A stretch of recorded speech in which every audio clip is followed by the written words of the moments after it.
Morning. ये inter के physics के लिए हम लोग आज पढ़ने जा रहे हैं proof of Faraday's law, Faraday के नियम की उत्पत्ति। और फैराडे के नियम की उत्पत्ति कैसे? तो फैराडे के नियम की उत्पत्ति जो है on the basis of Lorentz force, Lorentz बल के आधार पे फैराडे के नियम की उत्पत्ति। तो सबसे पहला प्रश्न इसमें ये उठता है कि फैराडे का नियम क्या है, या फैराडे का नियम कहाँ अप्लीकेबल है, कहाँ अप्लाई किया जाता है। तो फैराडे के नियम में आपको बताया गया है कि विद्युत चुंबकीय प्रेरण, विद्युत चुंबकीय प्रेरण के घटना से संबंधित है फैराडे का नियम कि किसी बंद परिपथ से यदि बद्ध चुंबकीय फ्लक्स के मान में परिवर्तन होता है तो चुंबकीय फ्लक्स के मान में परिवर्तन के समय दर का, चुंबकीय फ्लक्स के मान में परिवर्तन के समय दर का ऋणात्मक मान जो है, ऋणात्मक मान जो होता है उस बंद कुंडली में प्रेरित विद्युत वाहक बल के बराबर होता है। यह है फैराडे का विद्युत चुंबकीय प्रेरण का नियम। और इस नियम को हम लोग सिद्ध करेंगे, इसी नियम को हम लोग सिद्ध करेंगे लॉरेंट्ज़ बल के आधार पे। और लॉरेंट्ज़ बल के आधार पे इसको सिद्ध कैसे किया जाएगा, इसके लिए हम पहले से ही फिगर बना के रखे हैं। और इस फिगर से क्या है, इस फिगर को थोड़ा समझा जाए। तो इस फिगर में हमने ये बना के रखा है कि यू आकार की एक धातु की एक चालक तार है, और इस चालक पर ये जे के एक दूसरा खंड का तार है जो इस एम और एनओ भाग पे चल सकता है, इसको चलाया जा सकता है। और इस जे के तार और इस एल एम एन यू तार के बीच कोई घर्षण बल नहीं है, ऐसा हम लोगों ने मान के रखा है। और इसी में हम लोग ये सिद्ध करेंगे कि इसमें जो भी, इस चालक तार में जो भी विद्युत वाहक बल प्रेरित होता है वह विद्युत वाहक बल जो है, ये जो फैराडे का नियम है minus del phi B by del t, इसके तुल्य होता है। और कैसे होता है इसी के विषय में हम लोगों को इस आर्टिकल में बात करना है। तो सबसे पहले ये मान लीजिए कि इस पूरे समतल पे एक समान चुंबकीय क्षेत्र है, और चुंबकीय क्षेत्र की दिशा जो है इस समतल पे तल के लंबवत अंदर की ओर है। चुंबकीय क्षेत्र की दिशा जो है इस समतल के तल के लंबवत अंदर की ओर है। अब इस चुंबकीय क्षेत्र में इस सिचुएशन में ये रखा हुआ है चालक, और इस जे के भाग जो कि इस पे चलनशील है, मोबाइल है, तो इस जे के भाग को बल लगा के यदि इसको हम बाहर की ओर ले जाएं तो जे के भाग को बाहर की ओर ले जाने पर इस चालक में जितने इलेक्ट्रॉन होंगे इन सभी इलेक्ट्रॉनों में गति उत्पन्न होगी, और इलेक्ट्रॉनों में गति के उत्पन्न होने के कारण इनमें बल लगेगा। जो बल लगेगा उसी बल को हम लोग कहते हैं लॉरेंट्ज़ बल। तो इलेक्ट्रॉनों पे जो बल लगेगा वह उस बल की दिशा इसके पहले वाले आर्टिकल में पढ़ा गया है, उस बल की दिशा जो है सीधे जे से के की ओर होगी। इस प्रकार अगर ये यू आकार का चालक एल एम एन ओ नहीं रहता तो जे और के सिरों पे जो ये इलेक्ट्रॉन है, ये इलेक्ट्रॉन, मुक्त इलेक्ट्रॉन सब के सिरे को एकत्र हो जाते, के सिरे की ओर ऋण भी हो धन से, जे सिरे की ओर धन भी हो बनता, अर्थात जे और के बीच में विभवांतर स्थापित हो जाता। इसको हम लोग पिछले आर्टिकल में, पिछले वीडियो में पढ़ चुके हैं, गतिक विद्युत वाहक बल। तो गतिक विद्युत वाहक बल में वही पढ़ा गया था। लेकिन इस सिचुएशन में क्या है कि ये सुचालक तार के ऊपर स्थित है, इसलिए इन इलेक्ट्रॉनों को आगे चलने का भी मार्ग उपलब्ध है, अवेलेबल है। और इलेक्ट्रॉन जो है एक निश्चित दिशा के एन एम जे की ओर चलना प्रारंभ कर देंगे। और हम लोगों को पता है कि जब इलेक्ट्रॉन चलते हैं किसी चालक में तो इलेक्ट्रॉनों के चलने के कारण ही विद्युत धारा का प्रभाव उत्पन्न होता है, और विद्युत धारा की जो दिशा होती है वो इन इलेक्ट्रॉनों के चलने के विपरीत होती है।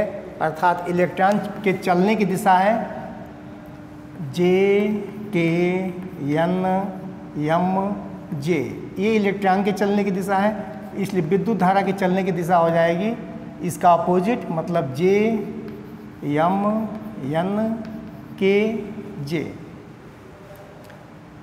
तो अब तक हम लोगों ने ये समझा कि यू आकार के एक चालक को लंबवत चुंबकीय क्षेत्र में रखकर इस पर जे के भाग को गतिशील कराया जाए तो जे के भाग में उपस्थित मुक्त इलेक्ट्रॉनों पर लगने वाले लारेंज बल के कारण इलेक्ट्रॉन एक निश्चित दिशा में चलेंगे। आगे चलने के लिए परिपथ अवेलेबल है, उपलब्ध है, इसलिए इलेक्ट्रॉन जो है इस परिपथ में भी चलेंगे और इलेक्ट्रॉनों के चलने के कारण इस परिपथ में एक धारा उत्पन्न हो जाएगी, जिस धारा को हम लोग प्रेरित धारा कहते हैं। इसको वो सब अलग चीज़ों में इसको बताया गया है। इसके बाद अब इसमें हम लोगों को पता है कि अब ये वाला पार्ट बंद कर दीजिए, अब इसके आगे चलिए। अब हम लोगों के पास यह सिचुएशन है कि ये लंबवत चुंबकीय क्षेत्र है, एक चालक जो है भी वेग से बाएं से दाएं की ओर गति कर रहा है और ये डेल्टा एक्स दूरी जो है डेल्टा टी समय में तय करके इस नए स्थिति जे और के में पहुंच जाता है। तो इस चालक जे के को यहाँ से जे डैश तक ले जाने के लिए बाहर से बल लगाना पड़ेगा। कितना बल लगाना पड़ेगा? तो इसके लिए बताया गया है कि अगर आई एम्पीयर की धारा यल लंबाई के चालक में प्रवाहित हो रही है और वह चालक जो है बीच चुंबकीय क्षेत्र में स्थित है, तो उस पर लगने वाले बल का मान होता है I B L into sine theta. लेकिन यहाँ पे चुंबकीय क्षेत्र की दिशा को लंबवत लिया गया, इसलिए थीटा का मान 90 अंश हो जाता है। तो यहाँ बचेगा सिर्फ आई एल बी, अर्थात इस चालक को इधर चलाने के लिए, अर्थात इस परिपथ में आई धारा को बनाए रखने के लिए इस चालक पर हमको कितना बल लगाना पड़ेगा, या इस चालक पर कितना बल लगेगा? तो चालक पर बल लगेगा अंदर की ओर एफ डैश, और इसका मान कितना होगा? तो इसका मान होगा आई एल बी, अर्थात इस चालक पे हम एफ बल लगाएंगे, इतना बल लगाएंगे तभी जाके ये चालक जे के जो है आगे भी वेग से गतिशील रह पाएगा। इसलिए इस जे के चालक पर आरोपित बल जो होगा वो कितना होगा? तो आरोपित बल जो होगा इस बल के माइनस मान के बराबर होगा, यानी कि आई एल बी। हम लोगों को इतना बल आरोपित करना पड़ेगा, यह बल इसमें बांधने वाली धारा कारण उत्पन्न होगा, ये दोनों बराबर और विपरीत होंगे, तो ये चालक जो है इस दिशा में गतिशील रह पाएगी, चल पाएगी। अब मान लीजिए इतना बल लगाने के बाद चालक जो है जे के से जे डैश के डैश स्थिति में पहुंच जाता है, तो इस दौरान चालक पर किया गया कार्य कितना हो जाएगा? तो चालक पर किया गया कार्य, चालक पर किया गया कार्य क्या होता है? बल गुणे विस्थापन। बल है हम लोगों का माइनस आई एल बी और विस्थापन हम लोगों का डेल्टा एक्स। ये हो गया चालक पर किया गया कार्य,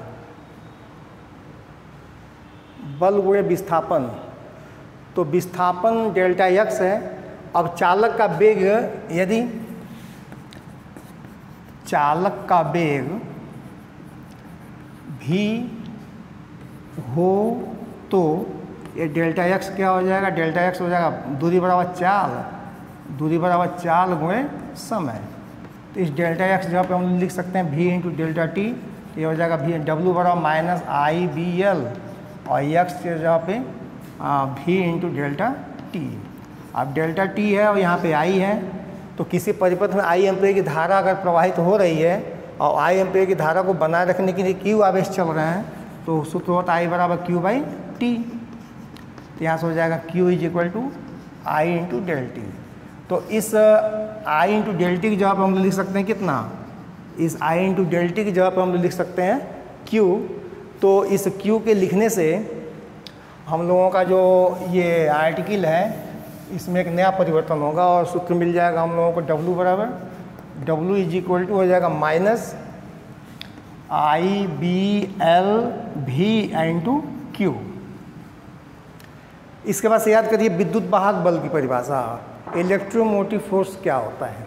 इलेक्ट्रोमोटिव फोर्स की परिभाषा में आपको बताया गया है कि एकांक आवेश को आंतरिक और बाह्य परिपथ, मतलब संपूर्ण परिपथ में एक चक्कर चलाने में स्रोत के द्वारा जो ऊर्जा दी जाती है, जो ऊर्जा व्यय होती है, उसी ऊर्जा की मात्रा को हम कहते हैं उस सेल का, उस परिपथ का विद्युत वाहक बल। तो यहाँ पे विद्युत वाहक बल कितना होगा?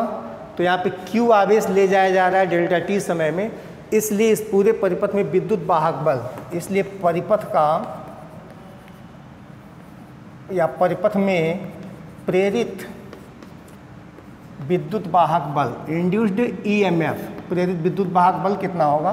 तो प्रेरित विद्युत वाहक बल का मान होता है एकांक आवेश ले जाने में किया गया कार्य, और Q आवेश ले जाया जा रहा है तो W बटे Q। अब यहाँ पे W का मान हम लोग ले लें तो माइनस आई बी एल भी into Q by Q. Q से क्यू कैंसिल आउट हो जाएगा, और ये EMF E का मान हो जाएगा कितना, minus IBL into delta V। ये हो गया इस परिपथ में प्रेरित विद्युत वाहक बल। इसके बाद हम लोग अब निकाल सकते हैं चुंबकीय फ्लक्स में परिवर्तन कितना हो रहा है। चुंबकीय फ्लक्स में परिवर्तन, चुंबकीय फ्लक्स में परिवर्तन कितना हो रहा है, तो इस जेके की लंबाई को L माना गया है, शुरू में इस चित्र में दिखाया गया था। तो चुंबकीय फ्लक्स में परिवर्तन, चुंबकीय फ्लक्स में परिवर्तन मीन्स इस जेके भाग को यहाँ से यहाँ तक ले जाने में क्षेत्रफल में परिवर्तन होगा। क्षेत्रफल में परिवर्तन होने के कारण इस बद्ध परिपथ से चुंबकीय फ्लक्स में परिवर्तन होगा।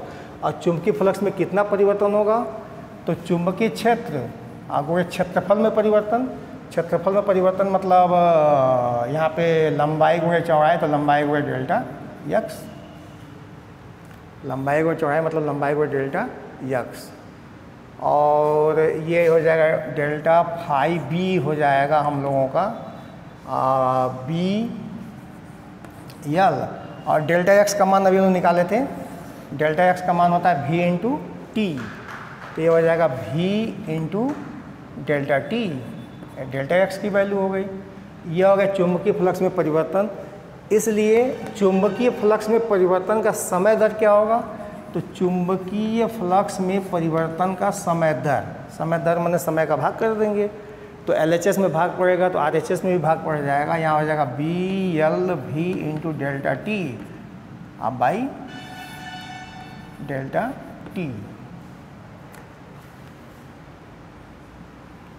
चुंबकीय फ्लक्स में परिवर्तन, चुंबकीय फ्लक्स में परिवर्तन B इंटू क्षेत्रफल में परिवर्तन, क्षेत्रफल में परिवर्तन हो गया L into delta x, delta x मतलब दूरी मतलब V इंटू डेल्टा टी, तो यहाँ पे हो गया इतना IBL, तो डेल्टा टी से डेल्टा टी कट जाएगा यहाँ पे, और यहाँ बचेगा कितना BLV, और यहाँ बचा हुआ हम लोगों का BLV तो बचा ही है, I बचा हुआ है। BLV के साथ I का क्या होगा,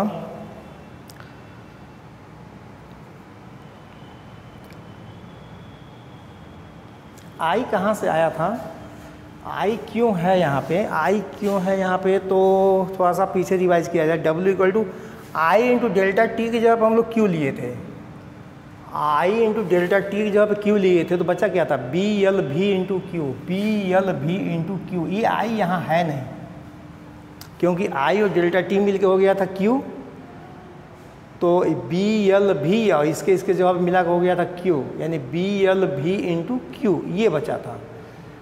यहाँ पे I नहीं है, बस बाकी ठीक है। Q से Q कैंसिल हुआ, यहाँ I नहीं है, वही तो यहाँ पे BLV इंटू डेल्टा ये V है। अब यहाँ पे डेल्टा टी से डेल्टा टी कटेगा, यहाँ बचेगा BLV, समीकरण नंबर 2। इसके बाद से बस वही क्या करना है, इन दोनों समीकरण 1 और 2 के RHS को देखिए। तो इस दोनों समीकरण में ध्यान से देखिए, तो यहाँ पर भी BLV है और यहाँ पर भी BLV है, तो समीकरण 1 और 2 से RHS बराबर है, तो समीकरण 1 तथा 2 से हम लोग के पास मिल जाएगा, इधर LHS मिल जाएगा E और माइनस E कर दें, और इधर का LHS मिल जाएगा कितना del phi B by del t, और यहाँ से मिल जाएगा हम लोगों को E is equal to minus del phi B by del t. यह है फैराडे का चुंबकीय प्रेरण का प्रथम नियम कि किसी बंद कुंडली से बद्ध चुंबकीय फ्लक्स में परिवर्तन का समय दर का ऋणात्मक मान वो कुंडली में प्रेरित विद्युत वाहक बल के बराबर होता है। और इस तथ्य को हम लोग लाए लॉरेंज बल के सिद्धांत के आधार पे। तो ये आर्टिकल इस मामले में भी मतलब उपयोगी है कि इसमें भौतिक के नियम जैसे कि ऊर्जा संरक्षण के नियम की भी पुष्टि होती है, और साथ ही साथ ये एक सिद्धांत के तौर पे आता है कि कहीं पर भी जो कार्य किया जाता है वह कार्य जो है किसी न किसी ऊर्जा में परिवर्तित होता है। यहाँ पे इस जेके वाले तार को खिसकाने का मतलब इसमें हम लोग मैकेनिकल वर्क कर रहे हैं और सीधे मैकेनिकल वर्क जो है यहाँ पे इलेक्ट्रिकल एनर्जी के रूप में प्रोड्यूस हो रही है, उत्पन्न हो रही है।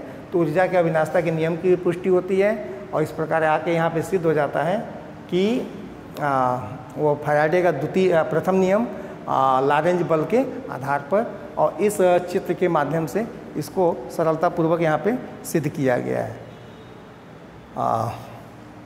ठीक है, इसके बाद इस सिद्धांत पे आधारित आप एक्सरसाइज करेंगे, आंकिक प्रश्न देखेंगे, और यदि कोई प्रश्न नहीं समझ में आ रहा है तो उस पर ज़रूर बात करेंगे, पूछेंगे, वह प्रश्न आपको फिर अच्छे से बताया और समझाया जाएगा। ओके।